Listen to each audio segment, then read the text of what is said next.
বিসমিল্লাহির রহমানির রহিম। ম্যাথ নলেজের পক্ষ থেকে তোমাদের সবাইকে স্বাগতম। আজকে আমি অনার্স প্রথম বর্ষের অ্যানালাইটিক অ্যান্ড ভেক্টর জিওমেট্রি বইয়ের চ্যাপ্টার 1 নিয়ে আলোচনা করব। চ্যাপ্টার 1-এ আছে ট্রান্সফরমেশন অফ কোঅর্ডিনেট, অর্থাৎ স্থানাঙ্ক রূপান্তর। তো প্রথমে আমরা এই অধ্যায়ের বেসিক নিয়ে আলোচনা করব। তবে তোমাদেরকে অবশ্যই বলে রাখি, এই অধ্যায়টি যেমন সহজ তেমন অত্যন্ত গুরুত্বপূর্ণ, কারণ অনার্স প্রথম বর্ষে এই অধ্যায় থেকে 7 অথবা 10 মার্কের প্রশ্ন এসে থাকে। তো তাহলে এখন এই অধ্যায়ের বেসিক নিয়ে আলোচনা করা যাক। এই অধ্যায়ে আছে স্থানাঙ্কের রূপান্তর, অর্থাৎ স্থানাঙ্ক কীভাবে রূপান্তর করা হয় সেটা নিয়ে আলোচনা করা হয়েছে। আমরা দেখতে পাচ্ছি এখানে ও মূলবিন্দু, এখানে এক্স অক্ষ এবং ওয়াই অক্ষ দেওয়া আছে, এবং এক্স অক্ষ এবং ওয়াই অক্ষের মধ্যে পি একটি বিন্দু। এই পি বিন্দুর অবস্থান দুইটা ভাবে নির্ণয় করা যায়, একটা কার্তেশীয় স্থানাঙ্ক আর একটা পোলার স্থানাঙ্ক। তো প্রথমে তোমাদের কার্তেশীয় স্থানাঙ্কের মাধ্যমে দেখাচ্ছি। ও বিন্দুর সাপেক্ষে পি বিন্দুর অবস্থান কিভাবে নির্ণয় করা যায় দুইটা ভাবে। তো প্রথম যেভাবে নির্ণয় করা যায়, আমরা বলতে পারি ও বিন্দু থেকে এক্স অক্ষের দিকে প্রথমে যেতে হবে। তাহলে ও বিন্দু থেকে এক্স অক্ষের দিকে ধরো 3 সেন্টিমিটার আমরা এক্স অক্ষের দিকে গেলাম। তারপরে ওয়াই অক্ষের দিকে 4 সেন্টিমিটার গেলাম। তাহলে পি বিন্দুর অবস্থান হবে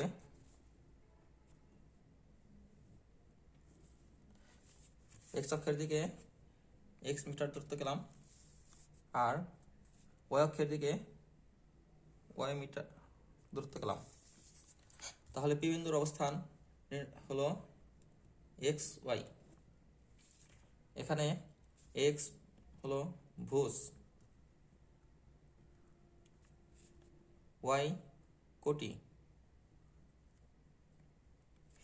আর এই আমরা স্থানাঙ্কটা লিখলাম সেটি হলো কার্তেশীয় স্থানাঙ্ক।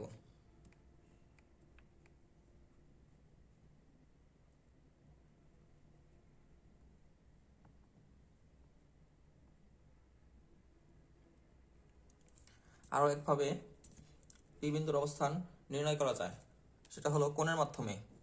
দেখো, কোণের মাধ্যমে যেভাবে স্থানাঙ্ক পি বিন্দুর অবস্থান নির্দেশ করা যায় তা হলো, আমরা যদি ও বিন্দুতে চাঁদা ধরি তাহলে বলতে পারি এক্স অক্ষ থেকে 50 ডিগ্রি কোণে, এক্স অক্ষ থেকে 50 ডিগ্রি কোণে পি বিন্দুর অবস্থান, এবং ও বিন্দু থেকে এর দূরত্ব হবে 5.5 সেন্টিমিটার। অর্থাৎ তুমি একজনকে বলতেই পারো এক্স অক্ষ থেকে 50 ডিগ্রি কোণ করে 5.5 সেন্টিমিটার পর্যন্ত যেতে হবে, তাহলে তুমি পি বিন্দুর অবস্থান পাবে। এইভাবে পি বিন্দুর অবস্থান নির্দেশ করা যায়। তাহলে পি বিন্দুর অবস্থান হলো, এটাকে ধরলাম আর দূরত্ব, তাহলে আর আর থিটা, থিটা হলো কোণ থিটা, অর্থাৎ এক্স অক্ষ থেকে থিটা কোণে আর দূরত্ব গেলে তবেই পি বিন্দুর অবস্থান পাওয়া যাবে। আর এটা হলো পোলার স্থানাঙ্ক। পোলার, যেখানে থিটা কোণ নির্দেশ করে। তাহলে এখন এই চিত্রের সাহায্যে পি বিন্দুর পোলার এবং কার্তেশীয় স্থানাঙ্কের মধ্যে সম্পর্ক নির্ণয় করা যাক। এই চিত্রের মাধ্যমে তোমরা খুব সহজেই পোলার এবং কার্তেশীয় স্থানাঙ্কের মধ্যে সম্পর্ক নির্ণয় করতে পারবে। আমি তোমাদের এখন সেটা খুব সহজেই দেখিয়ে দিচ্ছি। আচ্ছা, একটা জিনিস খেয়াল করো, ও পি ও এটা একটা সমকোণী ত্রিভুজ দেখা যাচ্ছে। তাহলে সমকোণী ত্রিভুজের সূত্র থেকে অবশ্যই পিথাগোরাসের একটা উপপাদ্য আছে। পিথাগোরাসের উপপাদ্য থেকে তুমি বলতেই পারো R square equal to X square plus Y square, অর্থাৎ অধিভুজ স্কোয়ার ইকুয়াল টু ভূমি স্কোয়ার প্লাস লম্ব স্কোয়ার। অধিভুজ এখানে আর, ভুজ এক্স, লম্ব ওয়াই, কোণ হলো থিটা। সুতরাং R equal to root over X square plus Y square. তাহলে আর এর মান আমরা পেয়ে গেলাম √x² + y²। এই যে এখানে আর এর মানটা আমরা পেয়ে গেছি √x² + y²। এখন থিটার মান নির্ণয় করা যাক। তোমরা ত্রিকোণমিতির একটা সূত্র থেকে জানো tan θ = লম্ব বাই ভূমি। তাহলে tan θ =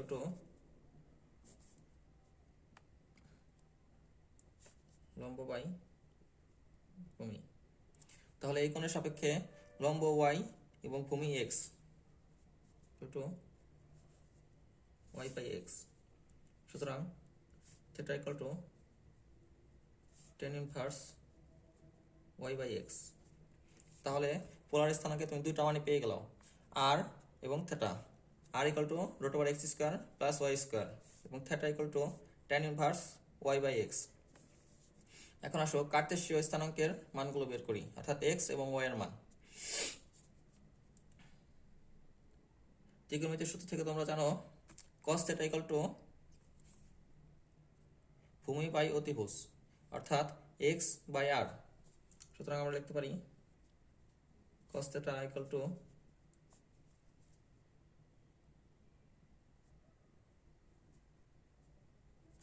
ভূমি বাই অতিভুজ টু x/r। সুতরাং এখান থেকে x এর মান বের করো, কোণাকুণি গুণ করে দাও, আর এর সাথে cos θ গুণ করে দাও। তাহলে x আমরা বাম পাশে লিখলাম x = r cos θ। আবার তোমরা জানো ত্রিকোণমিতির সূত্র অনুসারে sin এর সূত্র ফেলাও। sin θ আমরা কি জানি? sin θ = লম্ব বাই অতিভুজ।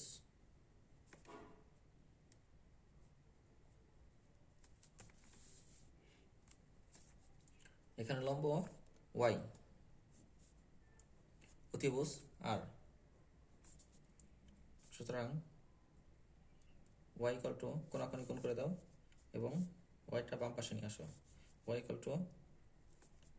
r sin θ। সুতরাং তাহলে কার্তেশীয় স্থানাঙ্কের মানটা লেখো x y। x এর মান কত পেলাম আমরা? r cos θ, r cos θ, এবং y এর মান পেলাম r sin θ।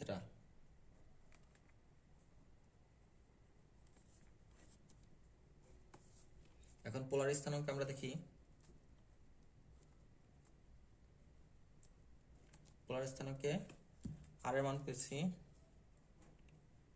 √x² + y² এবং থিটার মান পেয়েছি tan ইনভার্স y/x। এটাই হলো কার্তেশীয় স্থানাঙ্ক এবং পোলার স্থানাঙ্কের মধ্যে সম্পর্ক। এখন তোমরা বইয়ের 18 নম্বর পৃষ্ঠা খেয়াল করে দেখতে পারবে মূলবিন্দু অথবা অক্ষের পরিবর্তনের সাপেক্ষে স্থানাঙ্কের রূপান্তর। এখান থেকে তোমরা এই লাইনে খেয়াল করো, 3টি উপায়ে মূলবিন্দুর ও অক্ষের অবস্থানের পরিবর্তন হইতে পারে। অর্থাৎ 3টা উপায় কি কি? অক্ষের দিক অপরিবর্তিত রাখিয়া মূলবিন্দুর অবস্থানের পরিবর্তন, অর্থাৎ অক্ষের দিকের কোনো পরিবর্তন হবে না, মূলবিন্দুর অবস্থানের পরিবর্তন হবে। অক্ষের দিকের কোনো পরিবর্তন হবে না, শুধু মূলবিন্দুর অবস্থানের পরিবর্তন হবে। তাহলে আসো আমরা তোমাদের এটা চিত্রের সাহায্যে দেখিয়ে দিই।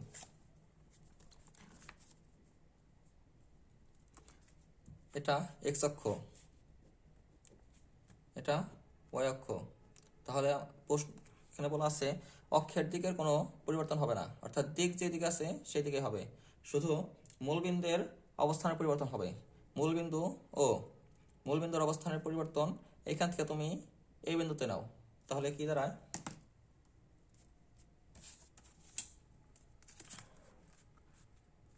তাহলে চিত্রটা দাঁড়ায়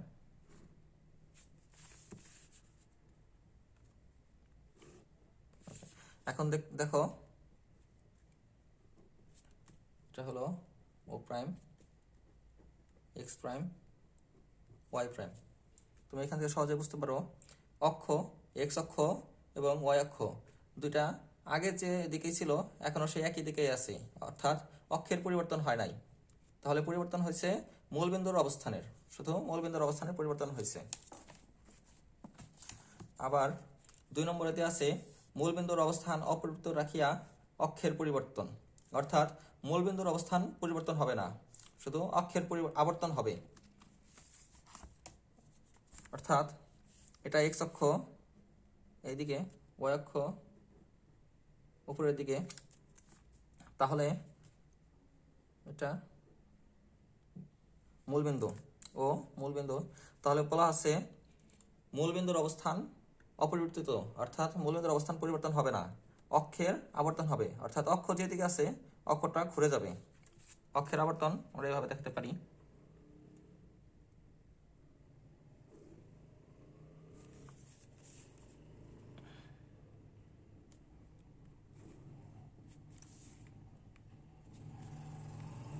তোমরা এখানে সহজে দেখতে পাচ্ছ মূলবিন্দু যেখানে ছিল সেখানে আছে, অর্থাৎ মূলবিন্দুর পরিবর্তন হয় নাই, শুধুমাত্র অক্ষ, এটা x prime, Y prime, x অক্ষের দিক থিটা কোণে আবর্তন করছে, এই কোণটা থিটা, থিটা কোণে আবর্তন করছে, অর্থাৎ অক্ষের দিকের পরিবর্তন হয়েছে, অক্ষটা আবর্তন করছে।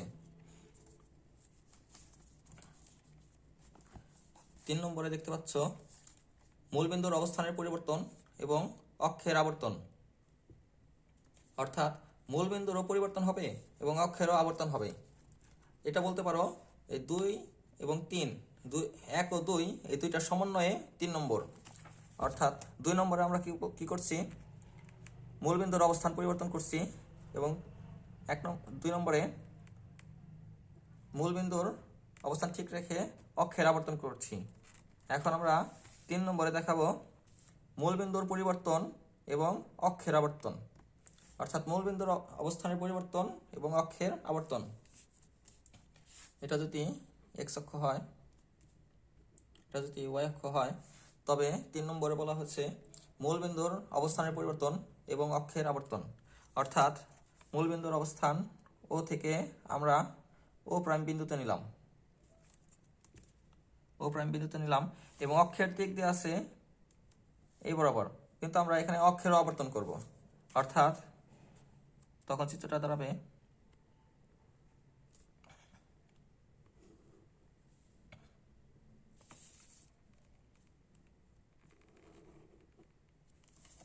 অনেকটা এরকম, ঠিক এরকম।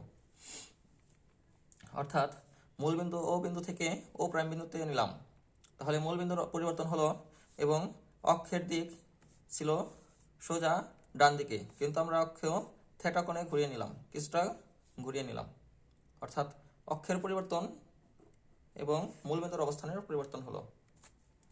তাহলে এখন তোমাদের থিওরিয়াম 1 নিয়ে আলোচনা করা যাক। থিওরিয়াম 1টা আমি এখন ক্লিয়ার করে দিচ্ছি। থিওরিয়াম 1 বইয়ের 18 নম্বর পৃষ্ঠায় থিওরিয়াম 1 আছে। থিওরিয়াম 1 বলছে, মূল প্রশ্নটা, অক্ষের দিক অপরিবর্তিত রাখিয়া মূলবিন্দু ও কে ও প্রাইম, অর্থাৎ মূলবিন্দু ও কে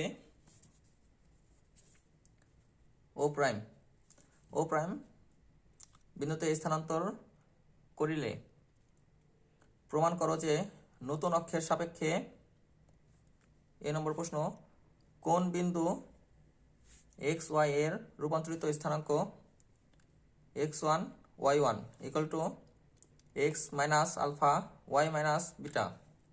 বি নম্বর প্রশ্ন, F x Y equal to 0 এর রূপান্তরিত সমীকরণ F x1 plus alpha y1 plus beta equal to 0। এখন তোমাদেরকে চিত্র আর্ট করে দেখাচ্ছি এবং চিত্রটা সুন্দরভাবে বুঝিয়ে দিচ্ছি। প্রশ্নেই দেখো, অক্ষের দিক অপরিবর্তিত রাখিয়া, অর্থাৎ অক্ষ যেদিকে আছে অক্ষের দিক একই থাকবে, অক্ষের দিকের কোনো পরিবর্তন হবে না।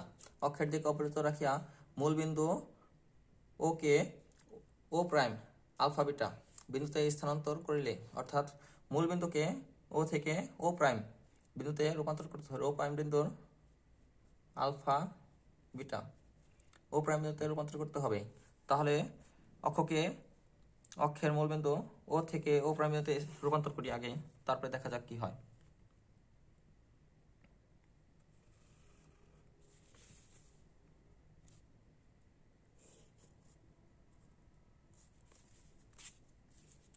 তাহলে ও প্রাইম বিন্দুতে স্থানান্তর করলে প্রমাণ করো যে নতুন অক্ষের সাপেক্ষে কোনো বিন্দু এক্স ওয়াই, ধরি পি একটি বিন্দু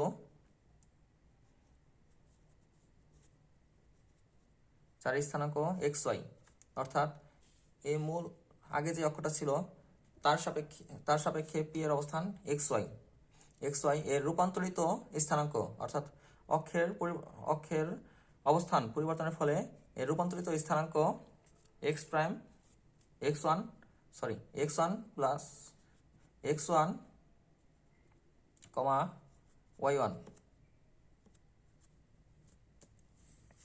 এখন গাণিতিক সুবিধার জন্য কিছু রেখা টানি।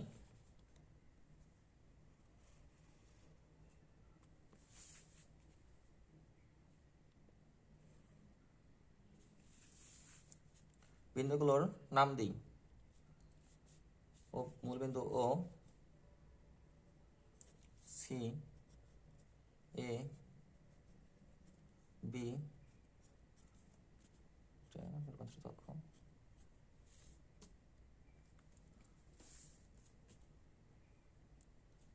চলো এখন অঙ্ক শুরু করা যাক। এখানে ও সি ইকুয়াল টু আলফা এবং ও প্রাইম সি এর মান দেওয়া আছে বিটা, অর্থাৎ স্থানাঙ্ক তুমি থেকে দেখতে পাচ্ছ ও সি এর মান আলফা এবং ও প্রাইম সি এর মান বিটা। এখন ও প্রাইম বি এর মান এক্স ওয়ান, যেটা তুমি পি বিন্দুর রূপান্তরিত স্থানাঙ্ক থেকে দেখতে পাচ্ছ। এক্স ওয়ান এই মানটা হলো রূপান্তরিত স্থানাঙ্কে পি এর দূরত্ব, এক্স বরাবর পি এর দূরত্ব। তাহলে এক্স ওয়ান এর মানটা হলো ও প্রাইম বি, এই পর্যন্ত O prime B equal to x one, এবং ওয়াই ওয়ান এর মানটা হলো রূপান্তরিত স্থানাঙ্কে পি থেকে বি পর্যন্ত, এই মানটা হলো ওয়াই ওয়ান। তাহলে পি এর এক্স ইকুয়াল টু আমরা কি পাই, এক্স এর মানটা আগের স্থানাঙ্ক থেকে এক্স বরাবর দূরত্ব, এক্স মানটা ও থেকে এ পর্যন্ত দূরত্ব, অর্থাৎ এক্স ইকুয়াল টু ও এ। আবার দেখো ও এ ইকুয়াল টু লেখা যায় ও সি প্লাস এসি, অর্থাৎ ও সি প্লাস সি, এসি বা সি যে কোনো একটা লিখলেই হলো। আবার এই সি এ ইকুয়াল টু দেখো ও ও প্রাইম বি, অর্থাৎ সি এ এবং ও প্রাইম বি এই দুইটাই সমান, অর্থাৎ সি এর পরিবর্তে লেখা যায়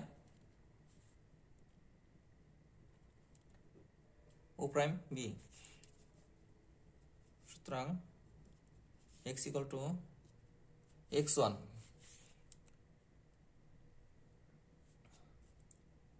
plus alpha.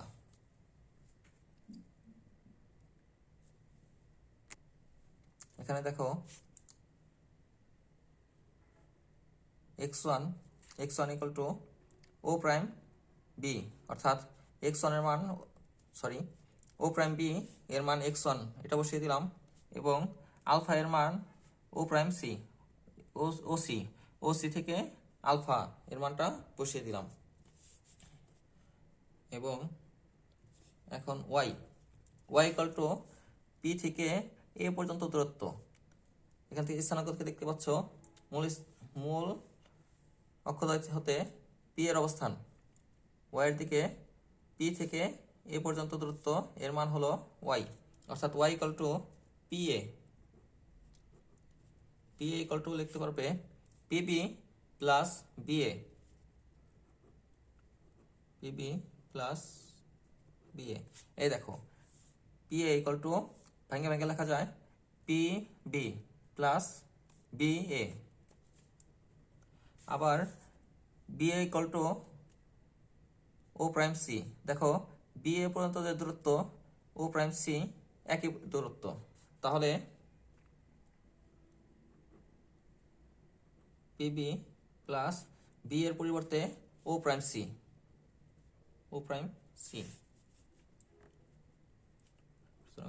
y equal to y1 plus beta. দেখো PB এর মান দেওয়া আছে y1 এবং ও প্রাইম সি এর মান আমরা বের করছি বিটা, তাহলে এই মানগুলো বসিয়ে দিলাম। সুতরাং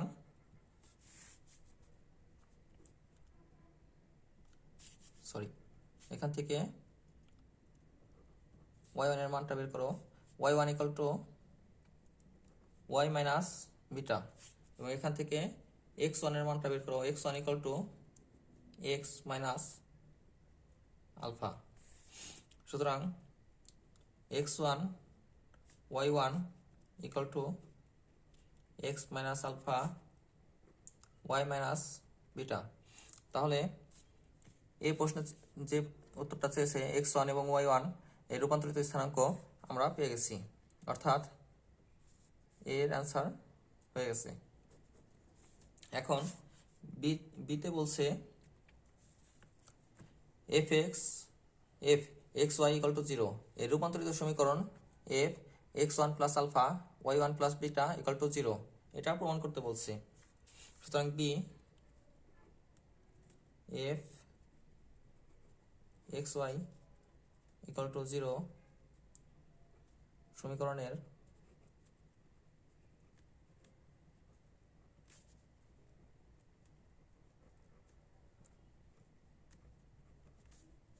রূপান্তরিত সমীকরণ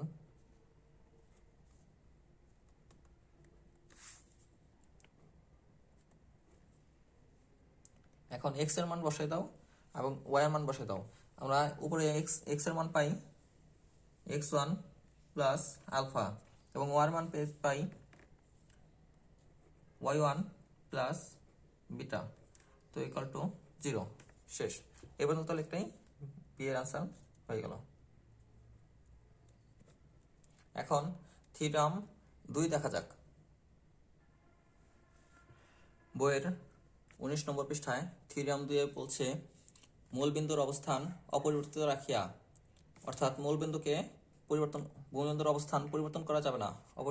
মূলবিন্দুর অবস্থান অপরিবর্তিত রাখিয়া অক্ষদ্বয়কে থিটা কোণে আবর্তন করিলে, অক্ষদ্বয়কে থিটা কোণে আবর্তন করতে হবে, এই অক্ষকে থিটা কোণে আবর্তন করতে হবে। তাহলে প্রমাণ করো যে নতুন অক্ষদ্বয় সাপেক্ষে এ নম্বর প্রশ্ন কোন বিন্দু xy এর রূপান্তরিত স্থানাঙ্ক x1 y1। তাহলে এই নম্বর প্রশ্নটা বুঝাই দেই। xy এই অক্ষের সাপেক্ষে ধরি p একটি বিন্দু, xy অক্ষের সাপেক্ষে যার অবস্থান স্থানাঙ্ক xy। তাহলে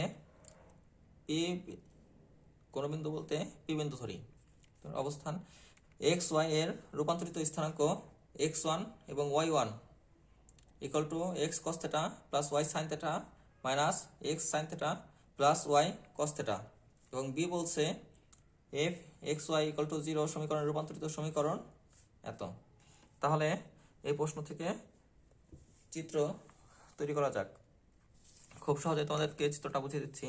প্রথমে বলছে মূলবিন্দুর অবস্থান পরিবর্তন করা যাবে না, অর্থাৎ অপরিবর্তিত থাকবে, এবং অক্ষদ্বয়কে থিটা কোণে আবর্তন করতে হবে। থিটা কোণে আবর্তন করলে, তাহলে অক্ষদ্বয়কে আবর্তন করি আমরা, এটা x অক্ষ, এটাকে থিটা কোণে আবর্তন করি, যে কোনো কোণে।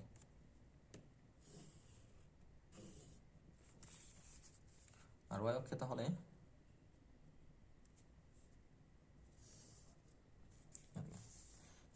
এটা x প্রাইম ওয়াই প্রাইম অক্ষ। তাহলে এক্স প্রাইম এবং ওয়াই প্রাইম অক্ষের সাপেক্ষে পি বিন্দুর অবস্থান হবে তখন x1 y1। এখন এবং আমরা অক্ষটাকে ঘোরালাম থিটা কোণে, থিটা লিখে নেই। এখন অঙ্কের সুবিধার জন্য রেখাটা নেই অক্ষের উপর।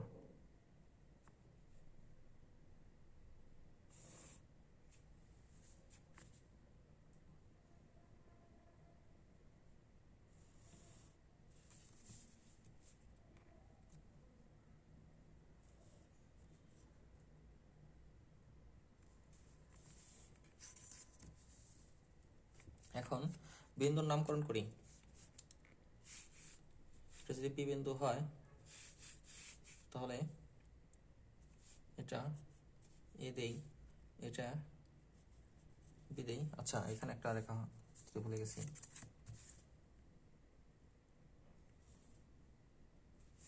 হ্যাঁ, এই বিন্দু বি, এটা সি, এটা ডি বিন্দু। আরেকটা জিনিস লক্ষ্য করো, এক্স ও এক্স প্রাইম এই কোণটা যদি থিটা হয় তাহলে এই যে ডি বি ও এই কোণটাও থিটা কোণ হবে। এমনকি এই কোণটা থিটা হওয়ার কারণে কোণ বি পি ডি ত্রিভুজের কোণ পি এটা ইকুয়াল টু থিটা। তাহলে এটা মনে রাখতে হবে। তাহলে চলো চিত্র আট করা শেষ, এখন অঙ্ক করা যাক।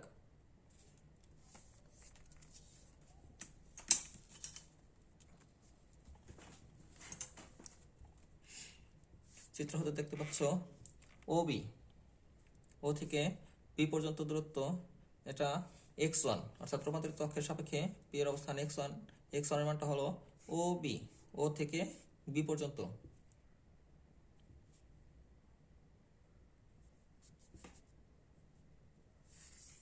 এবং পিবি, পিবি হলো y1 এর মান, y1 ইকুয়াল টু পি থেকে বি পর্যন্ত দূরত্ব। এখন ও এ মানটা এক্স এর মান, অর্থাৎ আগের যে স্থানাঙ্ক ছিল মূল স্থানাঙ্ক, মূল অক্ষের স্থানাঙ্ক, সেখানে এক্স এর মান ইকুয়াল টু ও থেকে এ পর্যন্ত দূরত্ব এবং ওয়াই এর মান পি থেকে এ পর্যন্ত দূরত্ব। তাহলে O A equal to x এবং P A equal to y. এমন এক্স ও এক্স প্রাইম এই কোণটার মান থিটা। তাহলে ত্রিভুজ PDB, ত্রিভুজ PDB হতে পাই cos থিটা ইকুয়াল টু, আচ্ছা দেখো এখানে একটা জিনিস দেখো, কোণটা আছে পি কোণ, অর্থাৎ পিতে থিটা কোণ দেওয়া আছে। এই থিটা কোণের সাপেক্ষে এটা একটা সমকোণী ত্রিভুজ হয়েছে। এখানে লম্ব BD, কারণ কোণের বিপরীতে যে বাহুটা থাকে সেটাই লম্ব হয় ত্রিভুজের ক্ষেত্রে। তাহলে লম্ব BD, তাহলে ভূমি PD এবং অতিভুজ PB। তাহলে cos থিটা হতে আমরা পাই ভূমি বাই অতিভুজ, ভূমি PD এবং অতিভুজ PB। তাহলে cos theta equal two PD ভাগ PB ইকুয়াল টু PD এবং PB এর মান বসাই দেই y1। সুতরাং কোণাকুণি গুণ করে PD equal to y1 cos theta. এখন আবার sin থিটার ক্ষেত্রে sin থিটা ইকুয়াল টু লম্ব বাই অতিভুজ। তাহলে এখানে লম্ব BD এবং অতিভুজ PB ইকুয়াল টু BD এবং PB এর মান বসাই y1।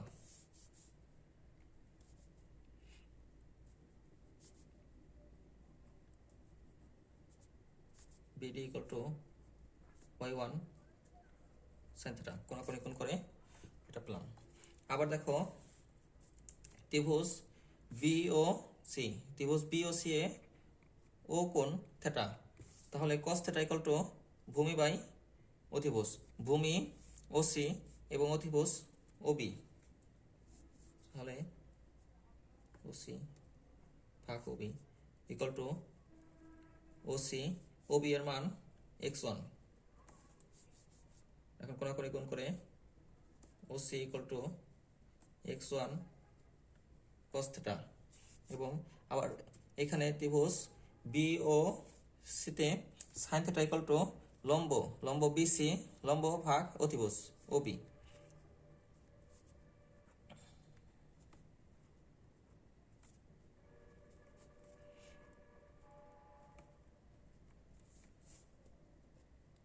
এখন কোণাকুণি গুণ করে BC equal to x1 sin θ। এখন এই পৃষ্ঠায় আসো। এই চিত্র হতে x ইকুয়াল টু ও এ, এখানে এই যে x, পি এর স্থানাঙ্ক x এর মান ও থেকে এ, এবং ও এ ইকুয়াল টু লেখা যায় লেখা যায় O C minus A C, অর্থাৎ এই পুরাটা থেকে এই এ সি বিয়োগ করলেই ও এ পাওয়া যায়। ও সি বিয়োগ A C equal to O C বিয়োগ বিডি। অর্থাৎ দেখো এসি সমান ইকুয়াল টু বিডি, এই এসি দূরত্ব এবং বিডি দূরত্ব সমান, তাহলে এসি ইকুয়াল টু বিডি লেখা যায়।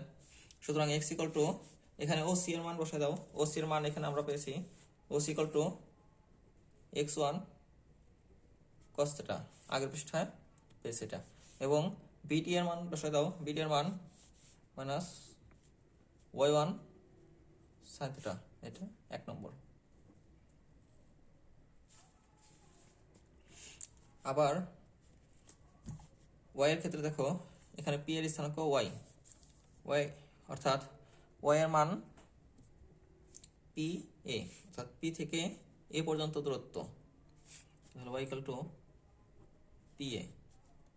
আবার P A equal to PD plus DA. দেখো P A equal to P থেকে ডি পর্যন্ত দূরত্ব যোগ ডি থেকে এ পর্যন্ত দূরত্ব, তাহলে দুইটা মিলে পি এ, তাহলে পিডি প্লাস ডিএ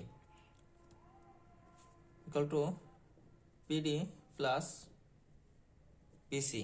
অর্থাৎ আবার দেখো ডি থেকে এ পর্যন্ত দূরত্ব, এই দূরত্বটা এবং বি থেকে সি পর্যন্ত দূরত্ব, এই দূরত্বটা সমান, অর্থাৎ এর থেকে আমরা ডিএ ইকুয়াল টু বিসি বসে লিখতে পারি। এখন ওয়াই ইকুয়াল টু পিডি এর মানটা বসাই দাও, পিডি এর মান আমরা পেয়েছি এই পৃষ্ঠায় y1, PD equal to y1 cos θ, এবং বিসি এর মান পেয়েছি x1 sin θ।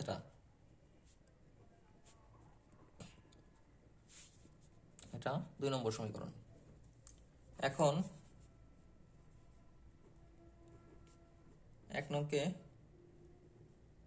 cos θ দিয়ে গুণ যোগ 2 নংকে sin θ দ্বারা গুণ, অর্থাৎ 1 নংকে cos θ এবং 2 নংকে sin θ দ্বারা গুণ করে পাই।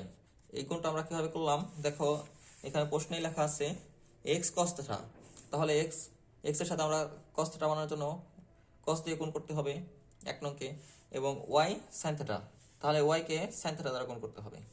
তাহলে এখন দেখা যাক কি হয়। তাহলে 1 নংকে cos θ দ্বারা গুণ করলে x cos θ প্লাস বাম পাশে y sin θ, কারণ 2 নংকে sin θ দ্বারা গুণ y sin θ। এখন ডান পাশে 1 নং এর মান x, 1 নংকে আমরা cos θ দ্বারা গুণ করছি, তাহলে x1 cos square θ minus y1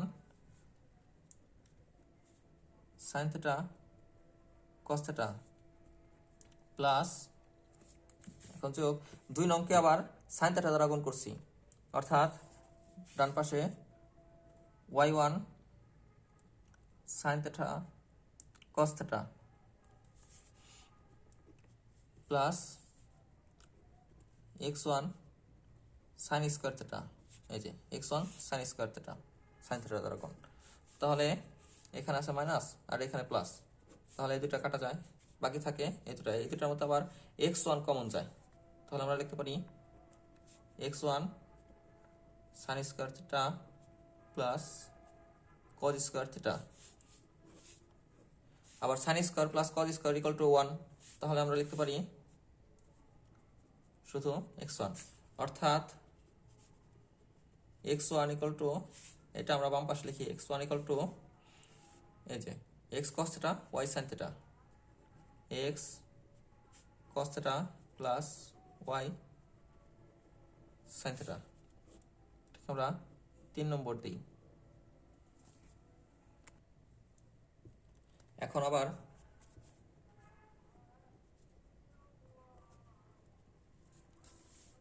আমরা 2 নংকে cos থিটা দ্বারা গুণ করব, এরপর 1 নংকে sin থিটা দ্বারা গুণ করে বিয়োগ করব।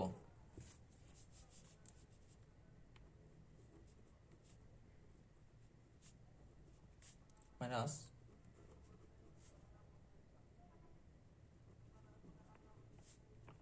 এখন বলতে পারো এটা কিভাবে মনে রাখবো, প্রশ্নেই তোমার দেওয়া আছে, প্রশ্নে দেওয়া আছে মাইনাস এক্স সাইন থিটা, অর্থাৎ 1 নঙ্গে দেখতে পারো এক্স এর সাথে সাইন থিটা গুণ করতে হবে, আর মাইনাস আছে তাহলে বিয়োগ চিহ্ন, এর জন্য আমরা 1 নংকে সাইন থিটা দ্বারা গুণ করছি এবং মাইনাস চিহ্ন দিচ্ছি তার আগে। আর 2 নংয়ের ক্ষেত্রে এখানে দেওয়া আছে ওয়াই cos থিটা, 2 নংকে cos থিটা দ্বারা গুণ করছি এবং 2 নংয়ের আগে পজিটিভ চিহ্ন প্লাস চিহ্ন, তাহলে 2 নং থেকে 1 নং বিয়োগ করছি এবং 2 নংকে cos থিটা দ্বারা বিয়োগ গুণ করছি এবং 1 নংকে সাইন থিটা দ্বারা গুণ করছি। এখন আসো গুণ করা যাক। গুণ করলে বাম পাশে আসে 2 নংকে cos থিটা দ্বারা, প্রথমে 2 নংকে cos থিটা অর্থাৎ y cos থিটা মাইনাস 1 নংকে সাইন থিটা দ্বারা গুণ 1 নং x sine theta equal to, এখন বাম পাশে আসো, বাম পাশে 2 নংকে cos থিটা অর্থাৎ y1 cos square theta cos theta দ্বারা গুণ plus x1 sin theta cos theta. আবার 1 নংকে sin থিটা দ্বারা গুণ এবং তার আগে মাইনাস চিহ্ন, তাহলে এই 1 নম্বর সমীকরণ, এটাকে sin থিটা দ্বারা গুণ করতে হবে, মাইনাস চিহ্ন, তাহলে এখানে প্লাস আছে, তাহলে মাইনাস দ্বারা মাইনাস আছে, তার আগে আছে মাইনাস, তাহলে minus x1 sin theta cos theta এবং মাইনাসে আর মাইনাসে প্লাস, তাহলে plus y1 sin square theta. এখন দেখো plus x1 sin theta cos theta এবং minus x1 sin theta cos theta, এই দুটো বাদ, এখন থাকে y1 cos square theta y1 sin square theta, এখানে y1 কমন যায়, y1 থাকে sin square theta plus cos square theta, আবার sin square theta plus cos square theta equal to 1, তাহলে এখানে শুধু y1।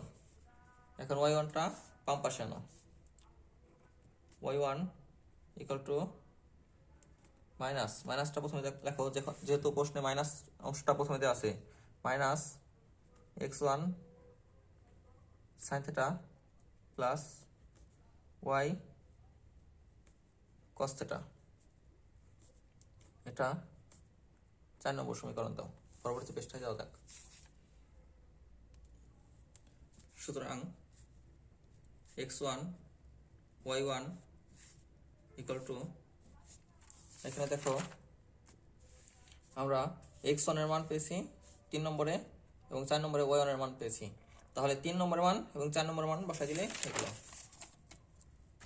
x1 equal to x cos theta plus y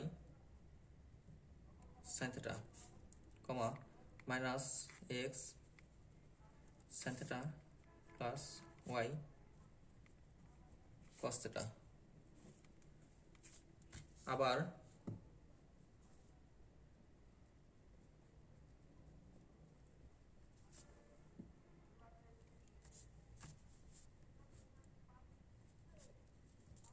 x Y equal to, দেখা যাক x Y equal to 1 এবং 2 নম্বর সমীকরণে দেখো x এর মান এবং ওয়াই এর মান দেওয়া আছে, তাহলে এক্স এর মান এবং ওয়াই এর মান বসাই। X Y equal to x one cos theta minus y one sine theta y cos theta plus x one sine theta. এখন বিতে কি বলছে দেখি, বি নম্বর প্রশ্নে বলছে F x Y equal to 0 সমীকরণ রূপান্তরিত সমীকরণ এত, অর্থাৎ এফ এক্স ওয়াই এর জায়গায় এক্স এবং ওয়াই এর মান বসে দিলে হয়ে গেল। সুতরাং এফ এক্স ওয়াই এর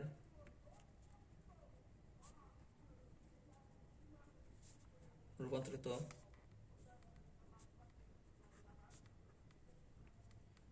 সমীকরণ এফ এক্স এর জায়গায় এক্স এর মান এবং ওয়াই এর জায়গায় ওয়াই এর মান, অর্থাৎ এই যে এই মানটা বসে দিলে হয়ে গেল।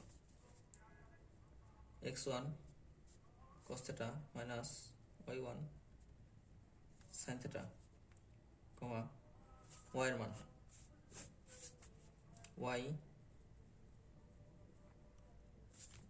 এখানে ওয়াই ওয়ান হবে y one cos theta plus x one sine theta equal to 0। এটা বি এর আনসার।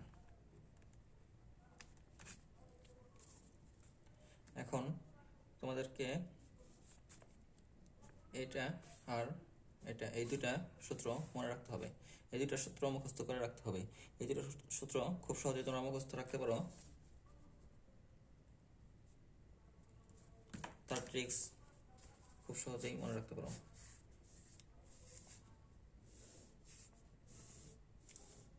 সকাকে তোমাদের দেখিয়ে দিচ্ছি।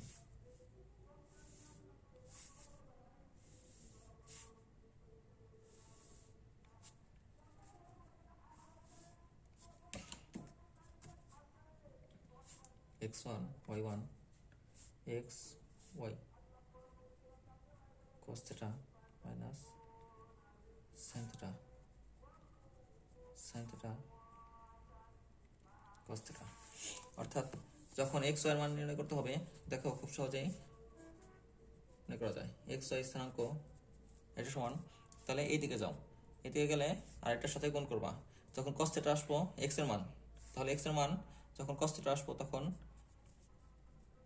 x cos theta x1 cos theta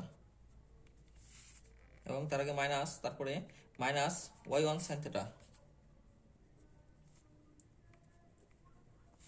কমা y এর মান হবে এই যে y স্থানাঙ্ক, y এর মান হবে এদিকে যাও, ডান দিকে যাও, তাহলে x1, তাহলে ডান দিকে এখানে আছে x1 আর sin theta, তাহলে x1 sin theta, এখানে মাইনাস চিহ্ন নাই, তাহলে plus plus y1 cos theta।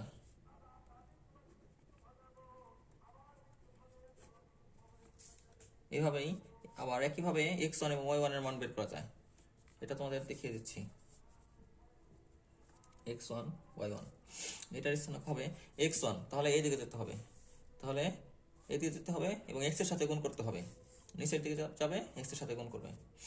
x1 ঘর বরাবর আসে x cos theta, প্রথমেই x cos theta, তারপর নিচে যাও, তাহলে plus y sin theta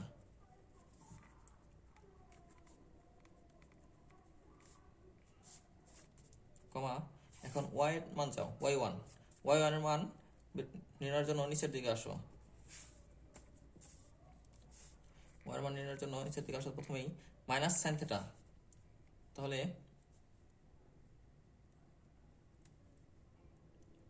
minus x, এখানে x আছে, x সাইন থিটা এবং কস থিটার দেখো ওয়াই কস থিটা, তাহলে প্লাস ওয়াই কস থিটা। খুব সহজে এটা নির্ণয় করা যায়। তাহলে যখন x1 এবং y এর মান আসবে তখন নিচের দিকে যেতে হবে, এই ঘর বরাবর নিচের দিকে যেতে হবে এবং এটা দ্বারা গুণ করতে হবে। আর যখন x এবং y এর মান নির্ণয় করতে হবে তখন x y এর মান স্থানাঙ্ক নির্ণয় করার জন্য ডান দিকে যেতে হবে এবং x1 এবং y1 এর সাথে গুণ করতে হবে। তাহলে আজকের ক্লাস এই পর্যন্তই। সবাইকে ধন্যবাদ।